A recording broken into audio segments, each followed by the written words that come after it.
کہ ایک مرتبہ حضرت مولانا محمد الرابع الحسنی الندوی رحمت اللہ علیہ کا اسی مسجد میں خطاب چل رہا تھا اور میں وہیں اسی جگہ پر کہیں بیٹھا تھا.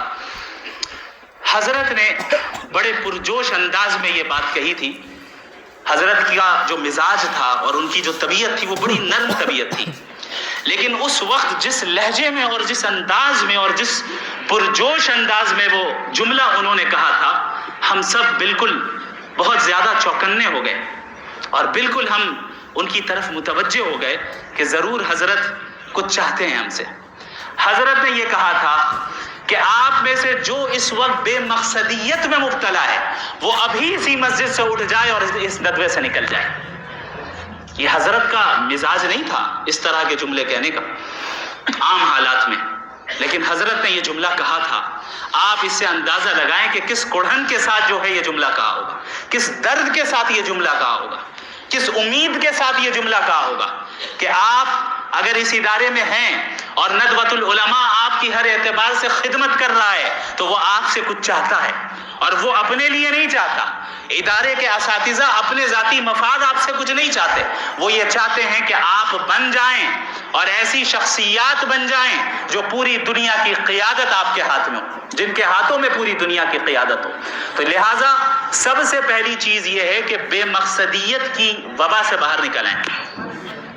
یہ ایک وبا کی طرح یہ چیز پھیلتی کہ کوئی مقصد ہی نہیں ہے، بس گھر والوں نے بھیج دیا، آ گئے، پڑھ رہے ہیں. اب چاہے ہمارا کوئی مقصد ہو یا نہ ہو، بس گھر والوں نے بھیج دیا ہے، آگے کچھ اور کرنے کو ہے نہیں، کچھ اور کر نہیں سکتے تو چلو مدرسے چلتے. یاد رکھیں ندوے کا یہ مقصد نہیں ہے، ندوے کا قیام اس لیے نہیں ہوا. لہٰذا ندوۃ العلماء کی فکر کو سمجھنا ضروری ہے. یہ ایک تہذیب ہے، یہ ایک ثقافت ہے جو آپ کو سلیقہ سکھاتی ہے.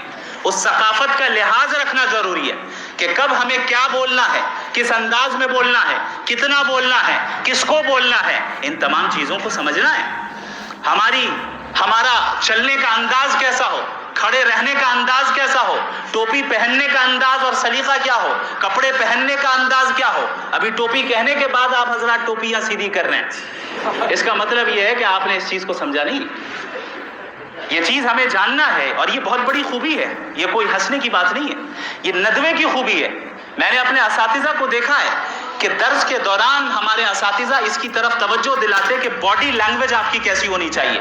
باڈی لینگویج کو درست کرنے کے لیے باقاعدہ ہزاروں روپے دے کر لوگ کورسز کر رہے ہیں. آپ کو یہ معلوم ہونا چاہیے دنیا میں یہ ہو رہا ہے. یونیورسٹیز میں ڈپارٹمنٹس ہیں ایسے جہاں آپ کی لینگویج کو امپروو کروایا جاتا ہے، جہاں آپ کے باڈی لینگویج کو صحیح کروایا جاتا ہے، پبلک اسپیکنگ سکھائی جاتی ہے. یہ ساری چیزیں فری میں آپ کو ندوہ دے رہا ہے. یہاں کے اساتذہ کرام بغیر کسی معاوضے کے آپ کو دے رہے ہیں. اس چیز کی قدر کر لیجئے، اس چیز کی قدر کر لیجئے، اس کا افسوس بعد میں ہوگا. دوسری چیز جو طالب علمی کے زمانے میں